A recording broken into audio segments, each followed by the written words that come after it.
திருச்சி வேலுசாமி எப்படி பாக்குறீங்க இந்த நிகழ்வுகளை? நான் இதுவரை நடந்துக்கிற இந்த விவாதமே எனக்கு ஒரு வகையில் வருத்தத்தை தருகிறது.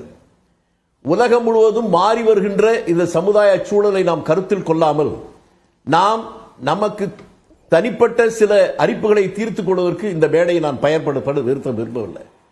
ஏன்னா இந்த பிரச்சனை திருச்சி வேலுசாமி கொஞ்சம் நல்ல சொற்களே பயன்படுத்திக்கலாம். நீங்க ஒரு மூத்த அரசியல் தலைவர் தான், பொதுவெளியில பேசுறோம், பாத்துக்கலாம். ஏங்க நான் என்ன சொன்னேன்? இப்ப தப்பா ஒண்ணுமே சொல்ல, தப்பா சொன்னதெல்லாம் விட்டீங்க, தப்பா சொல்லாம இருக்கும்போது தப்பா சொல்லாதீங்கன்றீங்க. சரி, என்ன சொல்றது கருத்து இருக்கு. சரி, ஓகே, துவங்கி இருக்கிறேன். சொல்லுங்க திரு. நான் என்ன சொல்றேன்னு கேட்டா, நடராஜன் என்பவர் ஒரு மற்றவரோடு சமப்படுத்துகின்ற ஒரு மனிதர் அல்ல. அவர் காவல்துறையில டிஜிபியா இருந்தவர். இதுல நம்ம தமிழ்மணி அவர்களுக்கெல்லாம் நன்றாக தெரிஞ்சிருக்கும். காவல்துறையில இன்டெலிஜென்ஸ் விங் இருக்குல்ல, ஐஎஸ்ல, அதுலயே ஒரு பிரிவு உண்டு. அந்த பிரிவு என்பது அதற்கு தனியாக ஜாதி மத மோதல்களை மட்டும் கண்டுபிடிச்சு அதை தீர்ப்பதற்கான வழிகளை சொல்வது. இதுக்கெல்லாம் தலைவராக தானே அவர் இருந்திருக்கிறாரு. அவருக்கு இதெல்லாம் தெரியாம இருக்க முடியாது. நம்ம சகோதரி சொன்னாங்க சிவசங்கரி, அவர் ஃபார்வர்டு தான் பண்ணாருன்னு. என்ன மாதிரி விவரம் தெரியாத, உங்களை மாதிரி வக்கீல் இல்லாத சாதாரண ஆளு அல்லது ஐபிஎஸ் இல்லாத ஆளு நாங்க அப்படி ஃபார்வர்ட் பண்ணியிருந்தா அது நீங்க 10ஓட 11 எடுத்துக்கலாம். ஆனா அவருக்கு தெரியும் அல்லவா, அவர் ஏன் அதை செய்தார்? உலகளாவிய அந்த மாற்றத்துக்கு எதுக்காக நான் சொல்றேன்னா,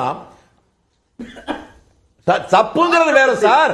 நாங்க எங்களுக்கு சட்டமும் தெரியாது விட்டமும் தெரியாது, ஆனா தெரிஞ்சவங்களே பண்றாங்கிறது அதை விட மோசம் இல்ல. ஒரு கொலை செய்தா ஒருத்தன் தான் சாகுறான். இந்த மாதிரி மத மோதல்களை ஜாதிய மோதல்களை உருவாக்குவதற்காக செய்கிற காரியங்கள் பல்லாயிரக்கணக்கான பேருடைய மரணத்தில் போய் முடியும் என்று ஒரு டிஜிபிக்கு தெரியாதா? நான் சொல்ல வருகிற விஷயமே வேற. அடிமை இந்தியாவில் இந்த மண்ணில் பிறந்த பாரதி தான் 30 கோடி மக்களுக்கு இந்த நாடு பொது உடைமை, செப்பு மொழி 18 உடையாள், எனினும் சிந்தை ஒன்றுடையாள், இப்படி எல்லாம் பாடிட்டு போனா இன்றைக்கு எப்படிப்பட்ட மாற்றம் வந்திருக்கு? அமெரிக்காவுடைய துணை ஜனாதிபதி மன்னார்குடியில் பிறந்த ஒரு பெண்ணுடைய மகள், அங்கே கமலா ஹாரிஸ் ஒரு துணை ஜனாதிபதி. இங்கிலாந்தில் இருக்கக்கூடிய பிரதமர், உலகத்தையே ஒரு குடையின் கீழ் ஆண்ட பிரதமர், அந்த நாட்டுடைய பிரதமராக இந்திய வம்சாவளியை தேர்ந்து வந்திருக்கிறார். ஆகவே இங்க போய் நான் என்னை பொறுத்தவரையில் ஜாதியின் பெயராலோ மதத்தின் பெயராலோ இனத்தின் பெயராலோ மொழியின் பெயராலோ எதன் பெயராலோ இந்த மக்களை பிரித்து பார்க்க விரும்புவது நினைப்பதை தவறு என்று தான் சொல்லுவேன். ஆகவே இவர் மீது எடுத்த நடவடிக்கை இன்னும் கடுமையா இருக்கணும். மற்றவர்கள் மீது எடுப்பதை விட காவல்துறை அதிகாரியாக டிஜிபியாக இருந்த ஒருவர் இப்படி ஓய்வு பெற்றதுக்கு பின்னாலே செய்கிறார் என்றால் அவர் ஆட்சியில் இருக்கிற போது அவர் எப்படி நடந்து கொண்டிருப்பார் என்பதை நான் சேர்த்து பார்க்கிறேன். இன்னும் கடுமையான நடவடிக்கை எடுக்கணும்ங்கறீங்கல்ல, அந்த இடத்துல தான் கேள்வி வருது. ஆட்சிக்கு எதிராக இருப்பவர்கள், ஆட்சியை விமர்சிப்பவர்களின் குரல் வளை, கருத்துரிமை, பேச்சுரிமை நசுக்கப்படுது. அதை எப்படி அனுமதிக்க முடியும்னு கேட்கிறாங்க. தமிழ்மணி கூட கேட்டார்ல, இதே மாதிரி ஒரு ஐபிஎஸ் அதிகாரி கோவில்கள் குறித்து இந்த அரசு எப்படி எல்லாம் மாறுபட்டு நடக்குதுன்னு கேட்கிறாங்க. அதுக்கு நடவடிக்கை எடுத்தீங்களான்னு கேட்கிறாங்க. ஏங்க கொஞ்சம் தயவு செஞ்சு என்ன பேச அனுமதிங்க, அப்பதான் புரியும். அவர் செய்திருக்கிற வேலை ஆட்சிக்கு எதிரானது அல்ல, இந்த சமூகத்திலேயே ஒரு மோதலை உருவாக்குகின்ற பிரச்சனை அது. அவர் ஸ்டாலினை பற்றி, முதலமைச்சர் ஸ்டாலினை என்ன வேணாலும் பேசிட்டு போட்டோம், அமைச்சர்களை பேசட்டும், திமுக பேசட்டும், அது வேற. ஆனா இங்க இருக்கிற மக்கள் பத்தியில ஜாதியின் பெயராலும் மதத்தின் பெயராலும் இனத்தின் பெயராலும் மோதலை உருவாக்குகிற எந்த சக்தி நடந்தாலும் அது கடுமையான விளைவுகளை ஏற்படுத்தும். அதை அனுமதிக்க கூடாதுன்னு அதுலயும் இவர் டிஜிபியா இருந்தவர், இவரை அனுமதிக்கவே கூடாது. நம்முடைய வழக்கறிஞர் பேசுற போது சொன்னாரு, இது ரொம்ப சீரியஸா போவேனாங்கிறதுக்காக அதை சொல்றேன். அவர் என்னுடைய கற்பே கெட்டு போகும் 3 தடவை சொல்லிட்டாரு. மன்னிக்கணும் தமிழ்மணி அவர்களே, வள்ளுவனே அப்பே சொல்லிட்டான், ஆணுக்கு ஒழுக்கம், பெண்ணுக்கு தான் கற்பு. ஆனா நமக்கு கற்பு இல்ல, ஒழுக்கம் தான். நாம அந்த இடத்துக்கு போக வேண்டிய அவசியம் இல்லை. நம்முடைய சகோதரி அவர் கூட சொன்னாரு, முதலமைச்சராக எடப்பாடி அவர்கள் இருக்கிற போது அவர் எப்படி இருந்தாரு தெரியுமான்னு சொன்னாரு.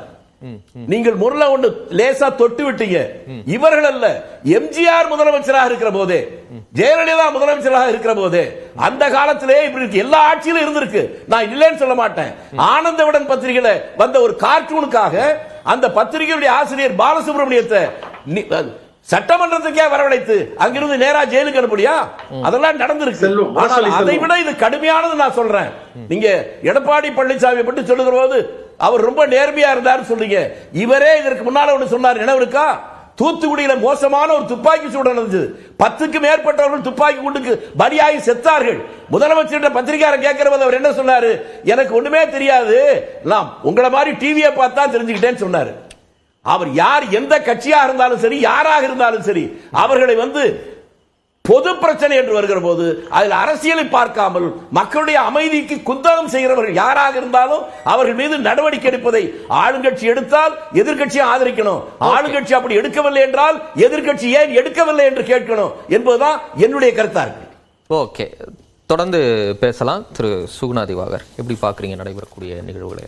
இல்லை, இப்போ இதில் அதிமுக திமுக அரசியல் இதெல்லாம் தாண்டி இன்னைக்கு சமூகத்திற்கு இந்த ஃபேக் நியூஸ் என்று சொல்லப்படக்கூடிய இந்த பொய் செய்திகள்ங்கிறது ஒரு மிகப்பெரிய அச்சுறுத்தலாக இருக்கிறது அப்படிங்கிறத பார்க்குறோம். ஏன் அப்படி சொல்லணும்னா, இப்போ நீங்கள் நான் 2 பேருமே மீடியா, நான் ஒரு பத்திரிகையாளர் வந்திருக்கேன் ஒரு 15 ஆண்டுகளுக்கு மேலே. இப்போ கிட்டத்தட்ட ஒரு 7 ஆண்டுகளாக மீடியா அதுக்கப்புறம் பார்வையாளர்கள் அல்லது வாசகர்கள்ங்கிற அந்த பைனரிகள்லாம் தகர்ந்து இன்னைக்கு பொதுமக்களே ஒரு மீடியாவாக மாறி இருக்கக்கூடிய ஒரு சூழலை நம்ம பார்க்கிறோம். கையில் ஒரு மொபைல் ஃபோன் இருந்தால் அவங்களே ஒரு மீடியாவாக மாறிடுறாங்க. அவங்க இப்போ ரோட்டில் போகிறாங்க, ஒரு டிராஃபிக் போலீஸ் லஞ்சம் வாங்கினாருன்னா ஒரு வீடியோ எடுத்து பரப்புனாங்கன்னா அது ஒரு செய்தியாக மாறுகிறது. இன்னும் சொல்லப்போனால் நம்ம மக்கள்கிட்ட இருந்த நிறைய செய்திகளை நம்ம எடுக்கிறோம். இன்றைக்கி நம்ம பேசக்கூடிய அந்த ஒரு டாப்பிக்கே எடப்பாடி பழனிசாமி ட்விட்டரில் எக்ஸில் போட்டிருந்த ஒரு சோசியல் மீடியாவில் போட்டிருந்த ஒரு கருத்தை எடுத்து தான் நம்ம விவாதிக்கிறோம். அப்ப மக்கள் இன்னைக்கு ஒரு மீடியாவாக பீப்பிள் ஜெர்னலிசமாக மாறி இருக்கிறார்கள். இது ஒரு வகையில் ஜனநாயகம், இது வரவேற்கத்தக்கது. ஆனால் இதுல இருக்கக்கூடிய ஆபத்து 2 வகையான ஆபத்து இருக்கிறது. ஒன்று இதனுடைய கிரெடிபிலிட்டி, அதுக்கப்புறம் அதுல இருக்கக்கூடிய கமிட்மெண்ட், ரெஸ்பான்சிபிலிட்டி. என்னன்னா இப்ப நியூஸ் 18 ஒரு செய்தி, ஒரு தவறான செய்தி வந்துருச்சு அப்படின்னா அதற்கு ஒரு வேலூர்ல ஒரு ரிப்போர்ட்டர் அனுப்புறாரு அப்படின்னா அதை சரிபார்த்து, ஏதோ ஒரு சந்தேகம் இருந்ததுன்னா சரிபார்த்து அதை செய்தியாக மாற்றுவதற்கு செய்தி ஆசிரியர்கள் இருந்து பல்வேறு வகையான படிநிலைகள்ல ஆட்கள் இருப்பாங்க. பத்திரிகைகளையும் அப்படிதான். ஒரு வெளியூர் நிருபர் ஒரு செய்தி அனுப்புகிறாருன்னா அதனுடைய நம்பகத்தன்மை பரிசோதிப்பதற்கு உதவி ஆசிரியர்கள் இருந்து ப்ரூஃப் ரீடர்ல இருந்து ஆசிரியர் வரைக்கும் நிறைய படிநிலைகள் இருக்கும்.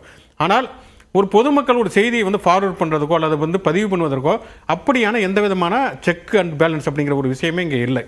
இரண்டாவது, இப்ப நம்ம மீடியாவை பொறுத்த வரைக்கும் ஒரு செய்தி தவறாக பதியப்பட்டால் அந்த செய்தி பதியப்பட்ட நிறுவனத்தின் மீது வழக்கு தொடரப்படும். யார் வேண்டுமானாலும் வழக்கு தொடரலாம், அரசு தொடரலாம். அதே மாதிரி சாதாரண நபர்களுமே வழக்கு தொடரலாம், நிறுவனம் மேல, பதிப்பாளர் மேல வழக்கு தொடரலாம். ஆனால் நீங்க ஒரு செய்தியை பதிவு பண்ணுகிறப்ப முதல்ல நீங்க ஒரு மெசேஜை ஃபார்வர்ட் பண்ணப்ப அந்த மெசேஜினுடைய மூலம் என்ன, யார் முதல்ல அந்த செய்தியை உருவாக்குறாங்கிறதே தெரியாது. நம்ம ஒரு நியூஸ் போடுறப்ப அந்த நியூஸை யார் கிரியேட் பண்ணாங்கிறது நமக்கு தெரியும். ஆனால் ஒரு வாட்ஸ்அப்ல ஒரு ஃபார்வர்ட் பண்றப்ப யார் முதல்ல அந்த செய்தி உருவாக்குனாங்க அப்படிங்கிறதே தெரியாது. மோசமான விஷயம் மட்டுமல்ல, குறைந்தபட்சம் ஒரு உதாரணத்துக்கு ஒரு ரத்தம் தேவை, ஒரு குழந்தைக்கு ரத்தம் தேவைங்கிற ஒரு நியூஸ் நம்ம ஃபார்வர்ட் பண்ணா கூட ஆண்டு கணக்குல சுத்தி அந்த குழந்தை இறந்திருக்கலாம் அல்லது குழந்தை வளர்ந்திருக்கலாம், என்ன வேணாலும் நிகழ்ந்திருக்கலாம். நம்ம சமூக சேவை ஒரு மனோபாவத்தில் அதை ஃபார்வர்ட் பண்ணது மட்டும் தான் நம்ம ஒரு பெரிய சமூக சேவை தாக்குதல் கூட ஆண்டு கணக்குல அதே மாதிரி நடந்துகிட்டே இருக்கு. ஆனா இது எங்க ஆபத்தாக மாறுகிறது அப்படிங்கிறது இப்ப நம்ம வடமாநில தொழிலாளர்கள் கழுத்தெடுத்து கொல்லப்பட்டார்கள் அப்படின்னு சொல்லிட்டு பாஜக செய்தி தொடர்பாளர் பிரசாத் உபாராவ் அப்படின்னு ஒருத்தர் பதிவு பண்றாரு. உத்தரப்பிரதேச செய்தி தொடர்பாளர் சொல்லி டெல்லி வரைக்கும் போய் வழக்கு பதிவு செய்து தமிழ்நாடு காவல்துறையை கைது செய்வது நம்ம பார்க்கிறோம். அதே மாதிரி குழந்தை கடத்தல், நீங்க சொன்ன மாதிரி குழந்தை கடத்தல கும்பல் கொலைகள் நடந்திருக்கிறது. சாதாரணமா ஒரு குழந்தை வெளியூர்ல வந்த ஒரு அம்மா சாக்லேட் கொடுத்ததற்காக அவங்க குழந்தை கடத்தல் பண்ணாங்கிறது தொடர்ச்சியாக செய்தியில் வருகிற பொழுது அது நடக்கிறது அப்படிங்கிறத பாக்குறோம். எஸ்.சி. சேகர் வழக்க பார்த்தோம்னா அவருமே ஃபார்வர்டு தான் சொன்னார். முதல்ல நான் அதை பண்ணல, வேற யாரோ பண்ணதை பதிவு பண்ணேன், ஃபார்வர்டு தான் பண்ணேன் அப்படின்னாரு. அதுக்கப்புறம் கண்ணில் ஐ டிராப்ஸ் போட்டிருந்தேன், தெரியாம பண்ணிட்டேன் அப்படின்னாரு. ஆனாலும் நீதிமன்றம் கடுமையான கண்டனங்களை தெரிவித்திருக்கிறது அப்படிங்கிறத பாக்குறோம். அப்ப இந்த பொய் செய்திகள் அப்படிங்கிறது ரொம்ப ரொம்ப கடுமையான ஒரு விஷயம். அது ஒரு தனிநபர் செய்தாலும் சரி, யார் செய்தாலுமே ரொம்ப தவறு. அது அரசியலா மாறுதா? இப்ப ஒண்ணும் இல்ல, இப்ப நடராஜ் ஐபிஎஸ் அதிகாரி மேல இப்ப நடவடிக்கை எடுக்கிறீங்க, மொத்த எல்லாரும் மேல இதே மாதிரி நடவடிக்கை எடுக்க முடியுதா? ஃபேக்ட் செக் செய்யணும், நீங்க சொல்லக்கூடிய அந்த மாதிரி செய்திகள் பரவக்கூடிய தன்மை, உண்மை தன்மையை கண்டறிதல்ங்கிறது அரசியலுக்குள்ள வரும்போது அது பழிவாங்கும் நடவடிக்கையா இல்ல ஒரு சார்பை முடக்கக்கூடிய ஒரு நடவடிக்கையா உருமாற்றம் பெறுதா இந்த இடத்துல? இப்ப ஒரு தனிநபர், இப்ப நானும் நீங்களும் ஒரு தனிநபர், மீடியாவிலே இல்லாத ஒரு தனிநபர் ஒரு பொய் செய்தியை பரப்புகிற பொழுதே அது ஒரு கடுமையான ஒரு விளைவை ஒரு சமூகத்தில் உருவாக்குகிறது. அப்படிங்கிறப்ப எஸ்.சி. சேகர் ஒரு சினிமா, அதாவது நீதிமன்றத்தில் கேட்டாங்க, நீங்க ஒரு மதிப்பு வாய்ந்த இடத்தில் இருக்கக்கூடிய நீங்கள் எப்படி இப்படியான ஒரு பதிலை சொல்ல முடியும், எனக்கு தெரியாம ஃபார்வர்ட் பண்ணு எப்படி சொல்ல முடியுங்கிறது.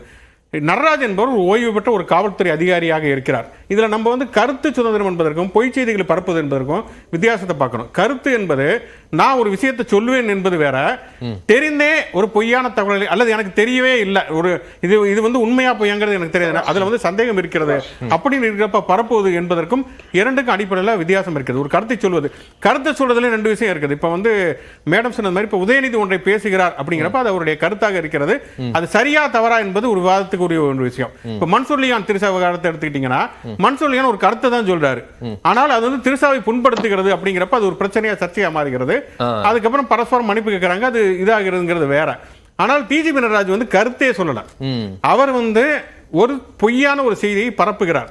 அப்ப ஒரு இடத்துல நான் வித்தியாசத்துல கேட்கிறேன். இப்ப உதயநிதி வழக்கு வந்து உயர்நீதிமன்றத்துக்கு போகுது, நீதிபதி கேட்கிறார் காவல்துறை ஏன் வழக்கு பதியவில்லை அப்படின்னு கண்டனம் தெரிவிக்கிறார். அப்ப அந்த இடத்துல காவல்துறை ஒரு சார்பா செயல்படுகிறது, இந்த இடத்துல காவல்துறை ஒரு சார்பா செயல்படுது. அந்த வேறுபாட்டை நம்ம புரிஞ்சுக்கணும்னு சிவசங்கரி கேட்கிறாங்களே, அது நியாயமான கேள்வியா இல்லையா? இல்ல, அதான் முதல்ல வந்து அந்த நீதிபதியுடைய கருத்தை வந்து சரியான ஒரு கருத்து கிடையாது.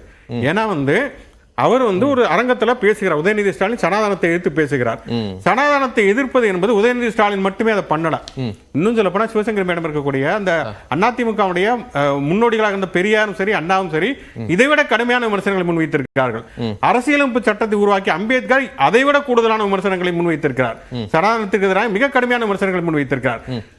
அதனால வந்து நீதிபதி வந்து என்ன சொன்னார்னா வந்து இது வந்து அது வந்து ஒரு தீர்ப்பா சொல்ல, அவர் தன்னுடைய ஒரு ஒப்பீனியனா மட்டும்தான் அதை சொன்னார். கருத்தா சொல்றாரு, இல்ல சித்தாந்தம் மதம் சாதி குறித்த கருத்துக்கள் சமூகத்தில் பிளவை ஏற்படுத்துகிறது, அதனால இந்த மாதிரி பேசாதீங்க, காவல்துறை நடவடிக்கை எடுத்திருக்கணும் உயர்நீதிமன்றம் சொல்லுது. அப்ப அந்த இடத்துல காவல்துறை மேல ஒரு கண்டனம் ஒரு சார்பு, இந்த இடத்துல காவல்துறையே நடவடிக்கை எடுத்திருக்கு அப்படின்னு இந்த பக்கம் இருந்து ஒரு கண்டனம் ஒரு சார்புன்னு, இது ரெண்டையும் ஒரே தட்டில் வச்சு பாக்குறீங்க? அது அப்படி பார்க்க முடியாது. ஏன் பார்க்க முடியாதுன்னா நீதிபதி சொன்ன கருத்து என்கிறது வந்து யாருமே எந்த சித்தாந்தத்தையுமே பேசக்கூடாது அப்படிங்கிற அடிப்படை சொன்னார். அதுவே வந்து அரசியலமைப்பு சட்டப்படி அது எந்த அளவுக்கு சரியானதுங்கிறது அதுவே பேச்சுரிமை மறுக்கக்கூடிய ஒரு விஷயம் தான். ரெண்டாவது வந்து ஒரு கருத்து சொல்வது சமூகத்தில் பதற்றத்தை ஏற்படுத்துகிறது, நீங்க வழக்கு பதிவு பண்ணலாம், அது சரியா தவறான நீதிமன்றத்தில் விசாரணை நடத்தி தீர்ப்பு வருவது என்பது வேற.